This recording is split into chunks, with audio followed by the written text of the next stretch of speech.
আর দুর্বৃত্তরা যদি এগিয়ে আসে রাজনীতি করতে, আর তাদের সোনার চেনের ওজন দেখে যদি খবরের কাগজ মাপে কে কত বড় দলের নেতা, তাহলে এই দুর্বৃত্তায়ন বাড়ে। বামপন্থীদের মধ্যে একটা ফিল্টার আছে, তারা এই দুর্বৃত্তদেরকে ঢুকেও পড়ে এদিক ওদিক থেকে, তাদেরকে আমাদের বার করতে কয়েক মুহূর্ত লাগে। আর বিজেপি তৃণমূল তাদেরকে সাদরে গ্রহণ করে। আমি অন্য দলগুলোকে বলবো, দুর্বৃত্তায়নকে প্রশ্রয় দেবেন না, গ্রহণ করবেন না। আর এতগুলো কথা এই জন্যই বললাম, নির্বাচক মন্ডলীর কাছে আবেদন যে আপনারা কোন ধরনের প্রশাসক, কোন ধরনের প্রতিনিধি চান, তাদেরকে চান।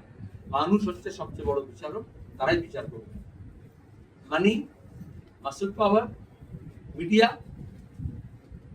এবং এই মেশিনেশন গোটা নির্বাচনকে কলুষিত করেছে প্রক্রিয়া।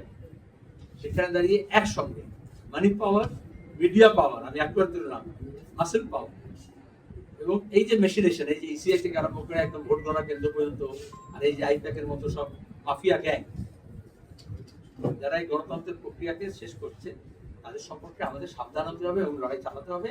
যারা বামপন্থায় পারে সেই লড়াইটা চালাতে হবে।